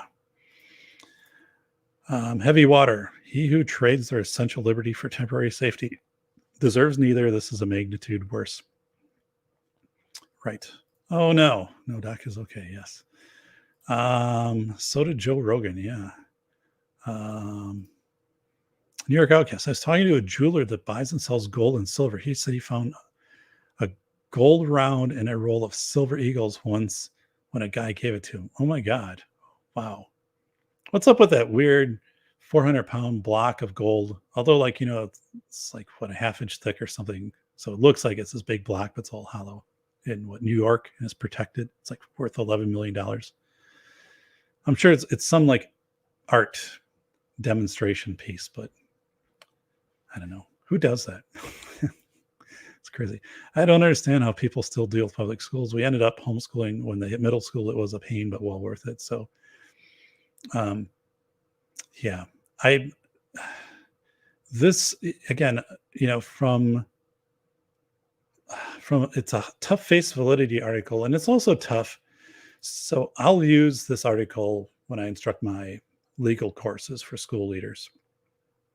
And I'll say, if your board of education took this position as a school administrator, I mean, what would you do? I mean, are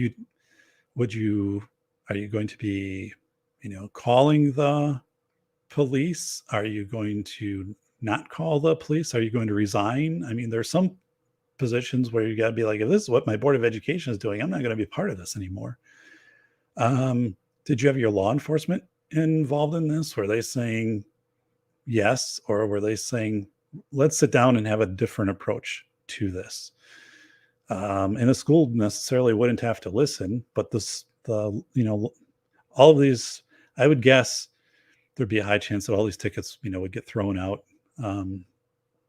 if that's the case. But then there's just so much going on here, from a face validity standpoint. The one that hit me right away, though, was the school is very much overreaching in what they are perceiving as their police powers. So school can suspend, school can expel, law enforcement can ticket, or hypothetically, I guess, arrest, or accurately arrest. New York Outcast. Let my oldest go to high school because she wanted to give it a try. She got jumped and arrested. Whole thing went viral. I got her PS charges dropped after showing the DA the whole video. Oh my God, that's horrible. Yikes, I'm sorry to hear that. After that, she didn't like public school anymore. Sad deal. Yeah, that's bad. MK Joe, Governor Youngkin administration joins Loudoun County parents in lawsuit against school boards mask mandate. Ooh, okay. I didn't know that. So yeah, the parent, here's where I thought this would go. And maybe like this already happened. I just wasn't aware of it, but I thought the parents would gather together and do a suit, which would be probably an emergency injunction, which means it would be held by a judge like today or tomorrow or something like that. And then go for like what would be called injunctive or declarative relief, basically saying the school has to drop the mandate. So it's not like saying the school has to settle and give each kid $500 or parents or stuff like that. But I mean, I'm trying to just put this in my mind of, could you imagine, like a group of kindergartners showing up and trying to walk in the school and being forcibly, without masks, be forcibly removed? Holy smokes.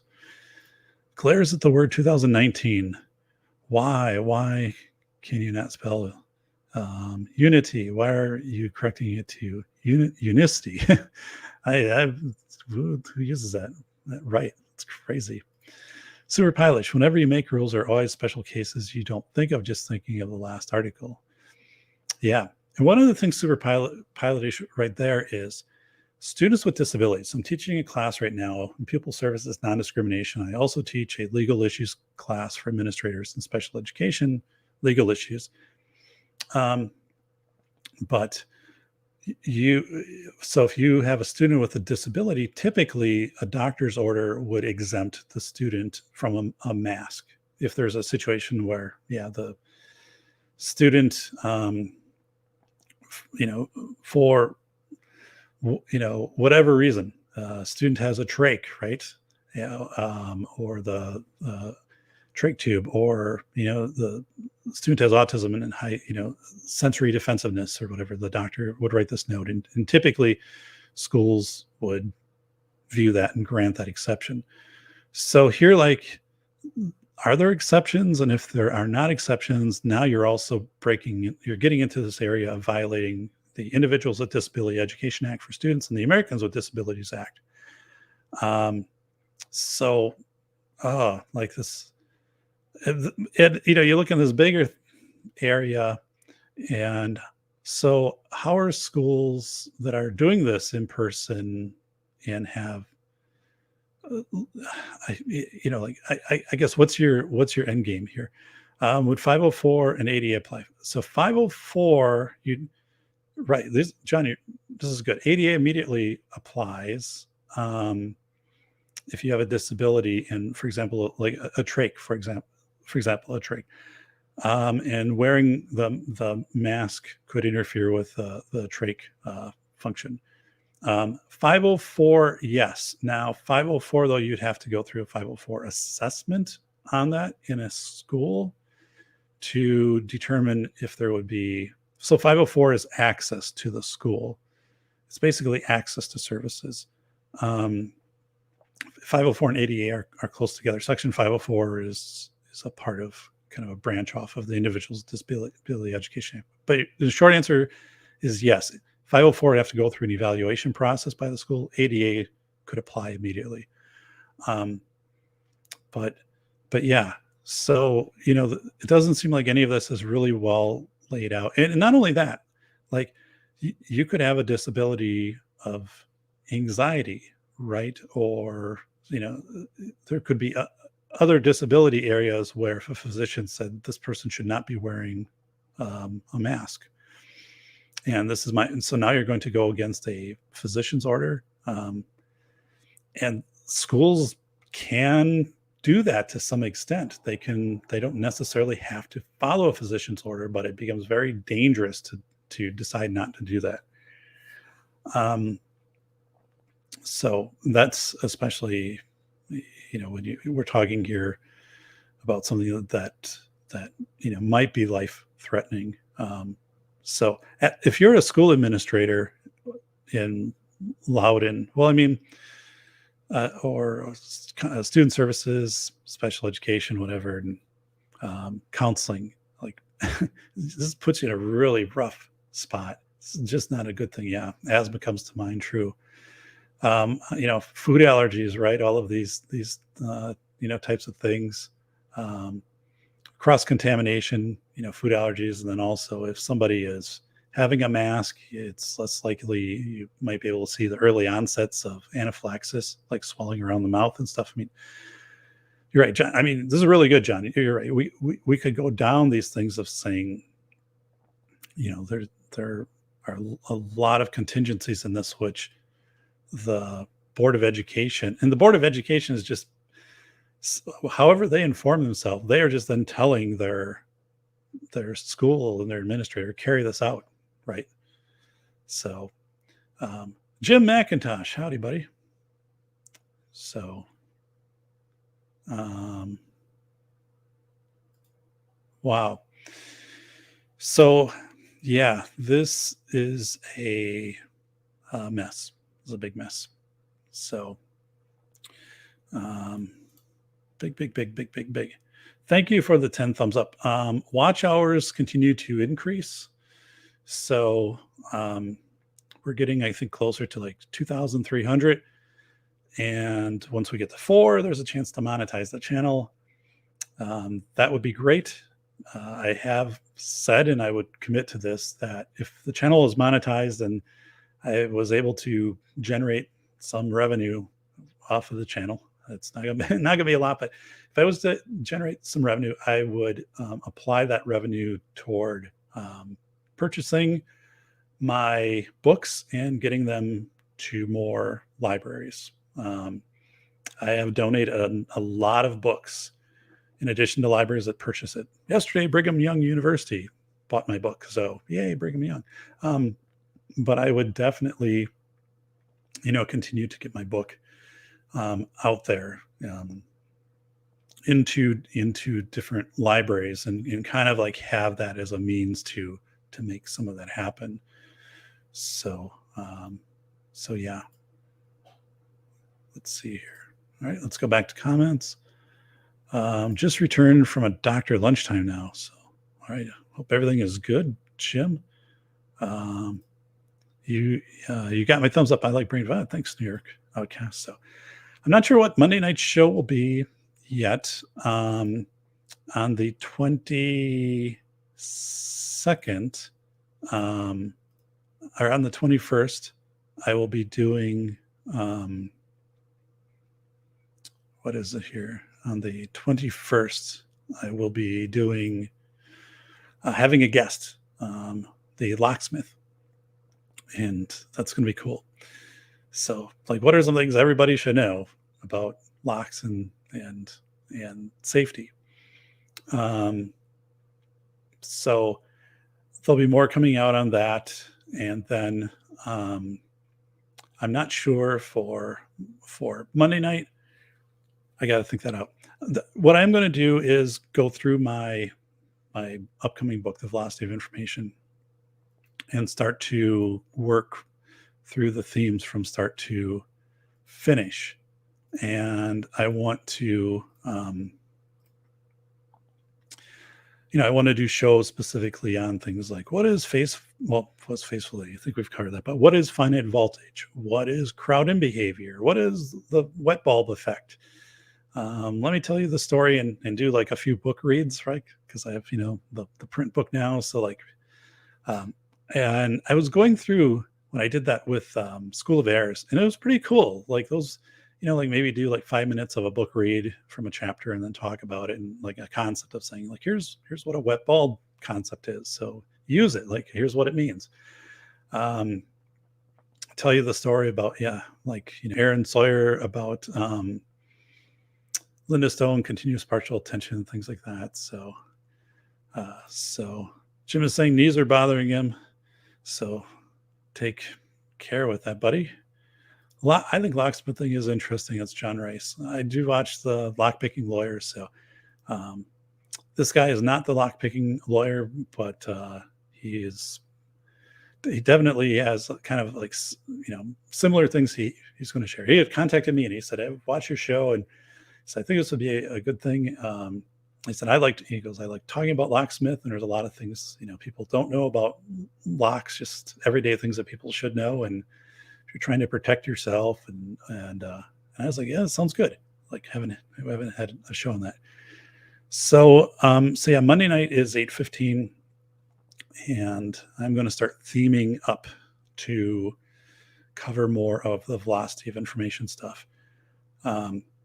So, yes. And let me see here. Doc, maybe you can cover learned responses. Seem lots of people online could use it.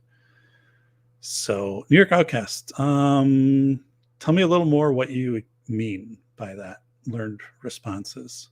So, I kind of think I know what you mean with that, but I'm not exactly sure. So, but yes, thank you for suggesting. People end up looking at themselves in a box if they aren't careful, and people end up locking themselves in a box if they're not careful. So yikes, don't do that. So actually that was something I didn't think about. Like when our daughters were young, they had toy chests. Like we got these wooden toy chests at this Amish place not too far from us. And when the kids are young, you change the locks, or you have a different type of way that you do. So it doesn't lock. There's no way to clasp it where you can't get out of it.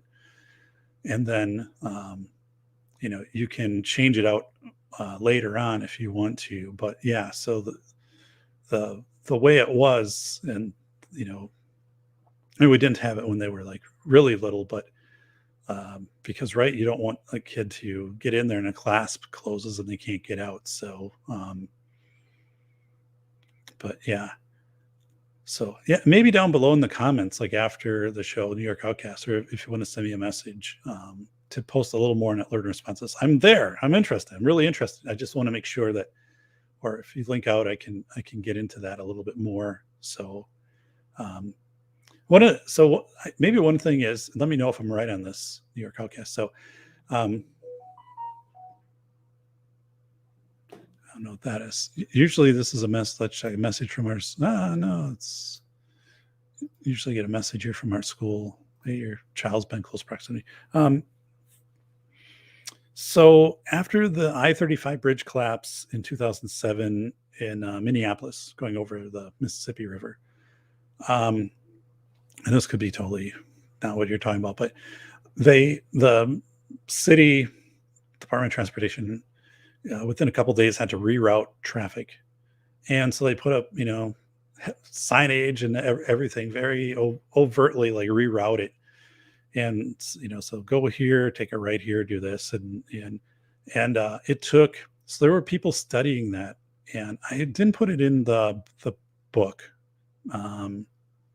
because it just didn't fit in the book. But I had researched as part of writing this chapter about chaos events, and people were so used to just driving over the I-35 that when they had to do this alternate route, like it took them weeks to adjust to it, even though it was clearly marked. And then people were just, extremely frustrated and kind of having breakdowns and stuff like that. And it gets so ingrained, right? If we think of it as rewiring something, if you rewire something, the moment you rewire it, it's done. Like the electricity goes this way and whatever the current, and it's done. But that was one of the things in this post report about the event was it was very difficult for people to accept the new route to get over the bridge and kind of like all of this, even though like they just said ultimately we needed to do better messaging and better TV commercials or reassuring signage, like it takes a while to learn this or whatever, like keep on. It was the psychology part of it. It wasn't really like that they laid things out incorrectly. And they didn't anticipate that. They thought once they put this up, maybe a day or two, and people adjust to it. And it's like, nope, that wasn't the case at all. You know why exit doors swing in the event of emergency? It's way easier to breach the door that way. So, I actually didn't know that. So I thought emergency doors swung out by law so as to not trap a crowd. So your house door swings in. Yeah, emergency exit door, like on a school, would go out. So, you got it, Doc. I think we're on the same page, New York Outcast. So, all right. We'll tell you what, New York Outcast, I am interested. If you want to do a post afterwards, or like in my about thing, you can find my email and send me a little more, or like a link to an article or what you're thinking. Like I'm very into that. Like that kind of learned behavior. Maybe like kind of what I talked about there is worth noting, but I want to get it captured into like what you're thinking. So thanks for putting it out there, and maybe just help me a little bit further down the road with that. Same thing with daylight savings time or change of the year. I write the wrong year for at least I do that too, Jim. I do the same. And daylight savings time, yeah, that's nasty. And the checks, right? Writing the wrong name on checks, or writing the wrong year on checks and things like that. So even though like we anticipate it, right? We know it's going to happen. That is a really good example. Because that's not sudden, right? You have a entire year to prepare for that. And suddenly it hits you up and you're like, whoa. at home. I was thinking commercial for some reason. So you're correct, John Rice. On the daylight saving time nonsense, down with that sort of thing. So I do not like daylight savings time. We have, I think, 5 weeks or 6, and then we come back. We spring forward here in Wisconsin. Now it's light till like 5:15, 5:20, which is not bad. I mean, December gets dark at 4, which is depressing. But oh God, like I am now this time of year, we gain like 60, 70 minutes of sunlight. We're 10 hours of sunlight right now where I'm at a day. I am so much an April, May, June person, where does this, stays light at night. That is what I'm all about. So give me those, give me April, May, June, July, maybe August too. Like those are my months. Those are my make and hay months.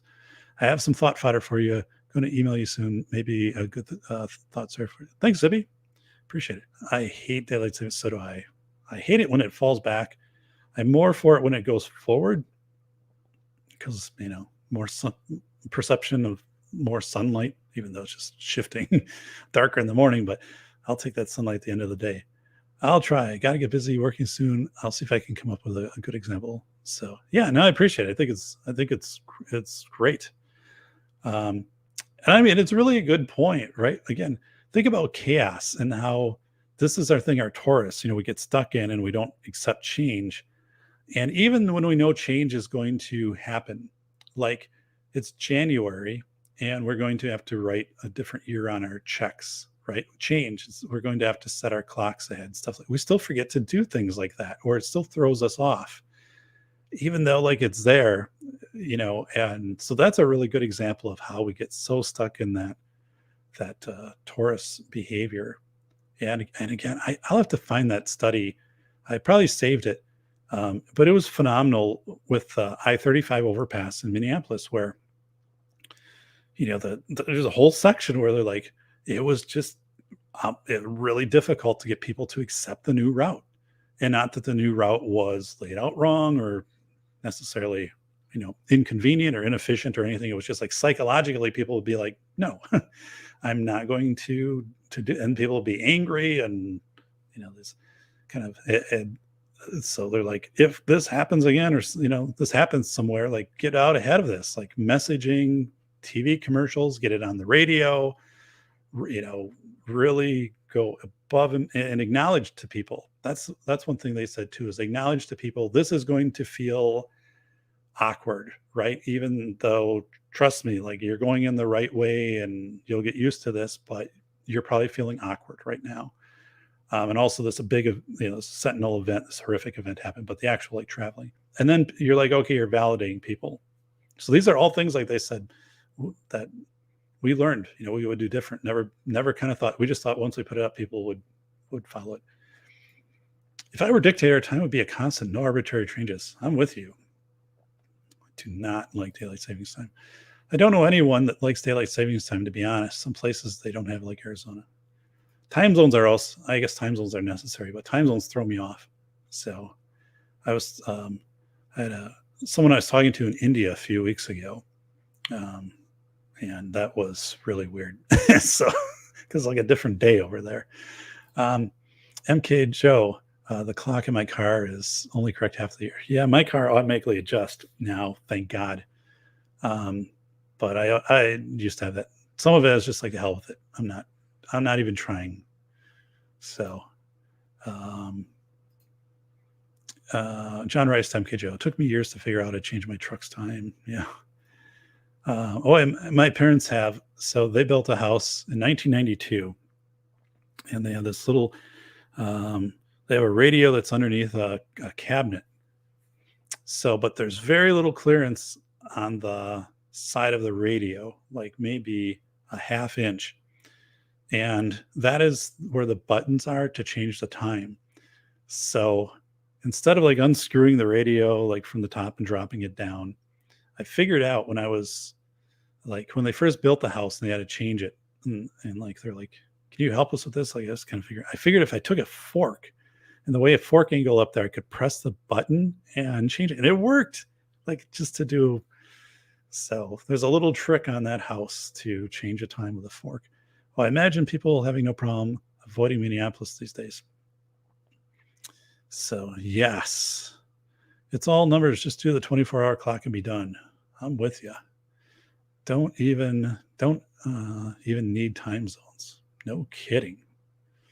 So, all right. So, everyone, thank you for joining me here for Face Validity Friday. We had a great one today, and we had a terrific chat. So thank you, Zippy, MK Joe, Jim, John, New York Outcast, and going through here, we just had Super Pilot-ish. Yeah, so we had a really good one today, Agorizer. So thank you. Thank you so much, for your post. Again, watch hours help out the channel. We're going in the right direction.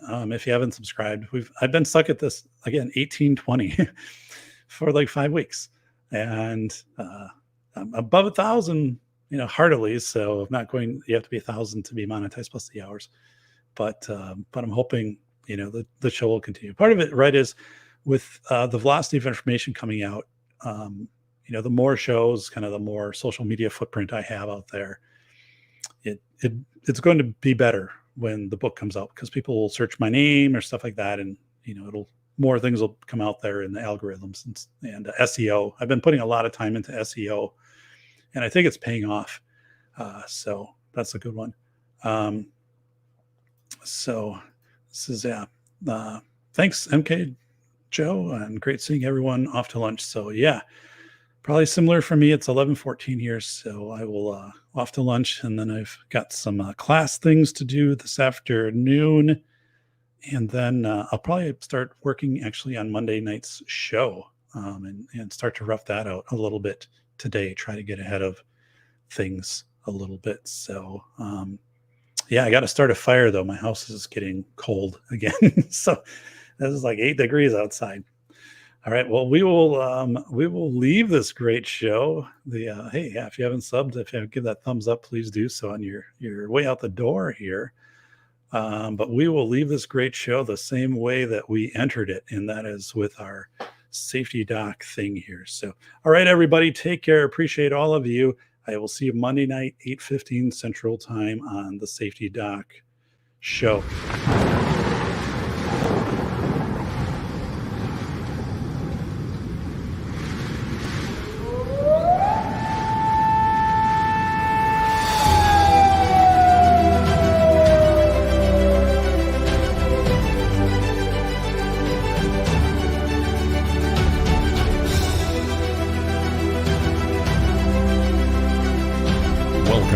The Safety Doc Podcast with author, radio host, and nationally recognized safety expert, Dr. David Perrodin. Join us each week as we discuss the best and most bizarre practices in safety preparation and crisis response. Follow Dr. Perrodin on Twitter at SafetyPhD. And remember, the truth will keep you safe.